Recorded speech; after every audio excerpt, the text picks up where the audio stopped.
इकडे नागपुरात संघाचा विजयादशमी उत्सव साजरा होतोय, तर कोल्हापूरमध्ये सुद्धा ऐतिहासिक शाही दसरा आज साजरा होईल।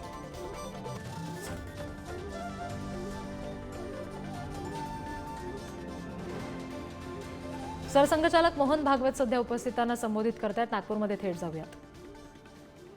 एक उत्कृष्ट राज्यकर्ता जिसकी शील संपन्नता का आदर्श सबके सामने हो, ऐसे एक महिला अत्यंत विपरीत परिस्थिति में राज्य चलाती है, रणनीति के कौशल का परिचय देती है,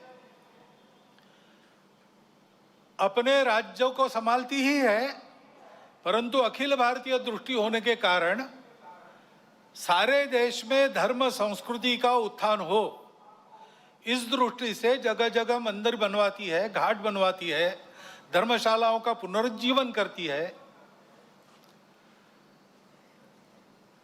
और इस प्रकार संस्कृति संरक्षण में, धर्म संरक्षण में स्वयं निस्पृह रह के अपने लिए कुछ न करते हुए और एक आदर्श उपस्थित करती है राज्यकर्ता का भी और भारतीय नारी के कर्तृत्व का एक फिर प्रतीक ऐसा उनके जीवन के निमित्त हमारे सामने खड़ा होता है, उनका हम स्मरण करते हैं। ऐसे ही स्वामी महर्षि दयानंद सरस्वती का 200वां जन्म जयंती का वर्ष चल रहा है। हम जानते हैं कि लंबी गुलामी के बाद भारत का जो पुनरुत्थान शुरू हुआ, उस पुनरुत्थान के पीछे जो शक्तियां थी, उनमें से एक स्वामी दयानंद सरस्वती है। लोगों में सही धर्म क्या है,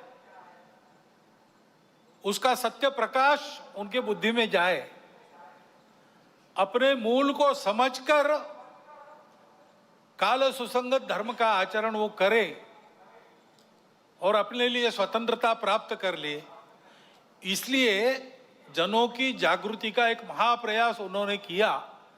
उसकी प्रेरणा में से आगे चल के भारत के जीवन के सभी क्षेत्रों में कई प्रकार के आंदोलन भी हुए। ऐसा एक पुण्य चरित्र उनके भी स्मरण का आज वर्ष है।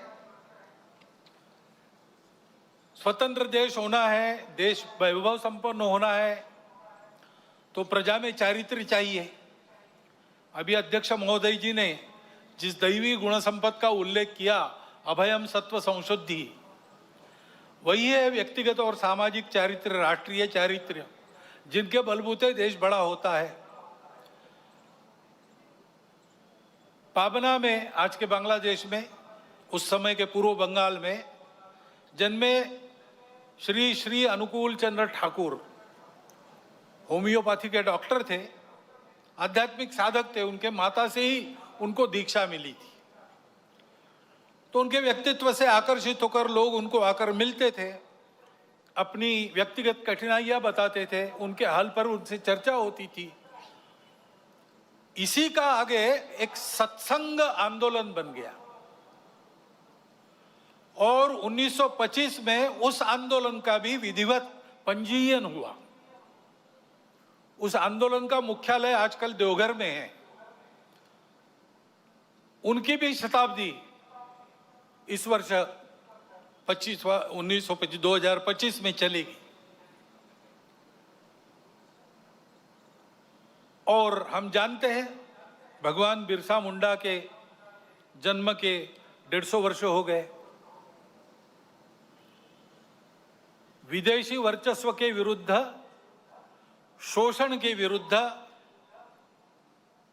वनवासी समाज में, आदिवासी समाज में बहुत जागृति जिन्होंने की, केवल भाषण देकर नहीं, अपने जीवन को यज्ञ में अर्पण कर दिया और ऐसा उपदेश दिया और ऐसा आचरण हमारे सामने रखा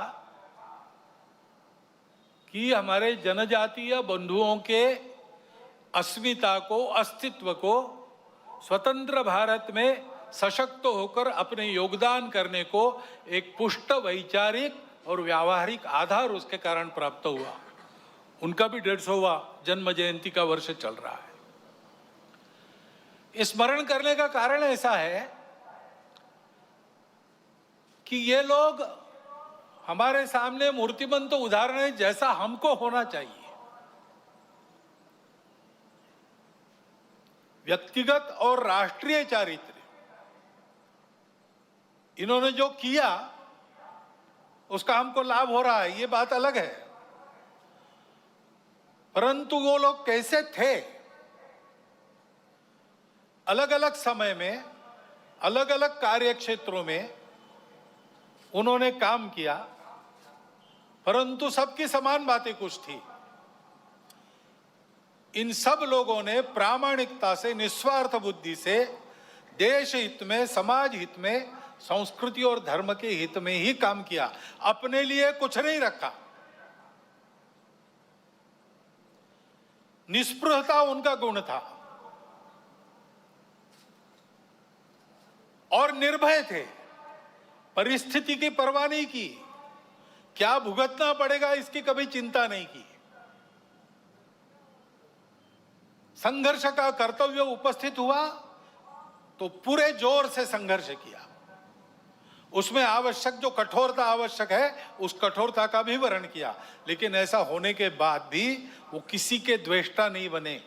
उन्होंने अपने मन में किसी के प्रति कोई शत्रुता नहीं रखी, सबके प्रति निर्वैर भाव से अपना कर्तव्य वो करते थे। और इसलिए उज्ज्वलशील संपन्न उनका यह जीवन सज्जनों के लिए आधार बना, दुर्जनों को उनके कर्तृत्व की धाक बनी।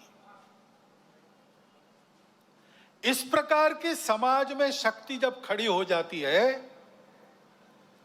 तब फिर समाज का उत्थान होता है, देश का उत्थान होता है, बाकी सब सहायक बनता है। ऐसे व्यक्तिगत और राष्ट्रीय चरित्र की आवश्यकता आज की परिस्थिति हमको बार बार बता रही है, ये आवश्यक है, और उसके आदर्श ये जीवन है। क्योंकि परिस्थिति हमेशा चुनौतियां तो रहती ही है, अच्छा भी रहता है, दुनिया की हो, देश की परिस्थिति हो। अभी वैज्ञानिक प्रगति का वर्णन करते समय आपने बताया भविष्य के लिए तैयार होना है, और भविष्य इस तकनीकी के कारण कई प्रकार की नई सुविधाएं लेके आएगा। आज तक विज्ञान कई प्रकार की सुविधाएं लेकर आया है, तो मनुष्य जीवन भौतिक दृष्टि से पहले से सुखी है, परंतु हम देखते हैं कि इतने प्रगत सुखी मानव समाज में अपने स्वार्थ और अहंकार के कारण कैसे कैसे संघर्ष चलते हैं। इस्राएल के साथ हमास का जो युद्ध छिड़ा वो अब कितना व्यापक होगा और उसकी आग में कौन कौन झुलसेंगे और दुनिया पर इससे कौन सा संकट आएगा, इसकी चिंता सबको लगी है। तो परिस्थिति के दोनों पहलू होते हैं। अपने देश का जब विचार करते तब भी